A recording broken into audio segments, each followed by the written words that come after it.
പൊതുവേ നമ്മൾ കേട്ടിട്ടുള്ളത് നാടനായിട്ടുള്ള സിംഗിൾ പെറ്റൽ അഡീനിയത്തിനാണ് ഇതുപോലെ സീഡ് ഉണ്ടാവുന്നതെന്നാണ്. എങ്കിൽ ചില ഡബിൾ പെറ്റലിനും ഇതുപോലെ സീഡ് ഉണ്ടാവും കേട്ടോ. സംഭവം പോളിനേഷൻ വഴിയാണ്. എനിക്കൊരു ചേച്ചി പറഞ്ഞു തന്നതാണ് കേട്ടോ ഈ ഐഡിയ. സംഭവം സിമ്പിൾ ആണ്, നമുക്കും ട്രൈ ചെയ്ത് നോക്കാം. സീഡ് വരുന്നുണ്ടോ ഇല്ലയോ എന്ന് നോക്കാം. ഇതുപോലെ ക്ലീൻഡ് ആയിട്ടുള്ള ഒരു ബഡ്സ് എടുത്തതിന് ശേഷം നമ്മൾ അഡീനത്തിന്റെ ഈ ഒരു ഭാഗത്തോട്ട് അകത്തോട്ട് ഓപ്പൺ ചെയ്ത് കൊടുക്കും. സംഭവം ബഡ്സ് ഇട്ട് ഇതുപോലെ കറക്കി കൊടുത്തതിന് ശേഷം ആ പൂവിനെ മൊത്തത്തിൽ അങ്ങ് ക്ലോസ് ചെയ്ത് കൊടുക്കണം കേട്ടോ. ഒന്നെങ്കിൽ ടേപ്പ് വെച്ചിട്ടോ അല്ലെങ്കിൽ ഫെവിക്കോൾ വെച്ചിട്ടോ അതും അല്ലെങ്കിൽ ഒരു നൂല് വെച്ചിട്ടോ നമുക്ക് ഇതുപോലെ കെട്ടിക്കൊടുക്കാം. ഇങ്ങനെ ഒന്ന് ട്രൈ ചെയ്ത് നോക്കിയിട്ടുള്ളവരാണെങ്കിൽ കമന്റ് ബോക്സിൽ പറ കേട്ടോ.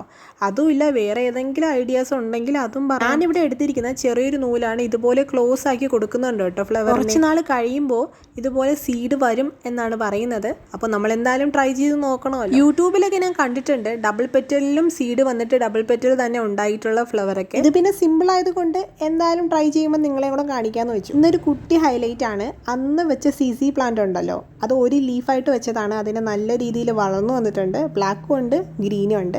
ഇത് നമ്മുടെ പെറ്റൂണിയാണ്.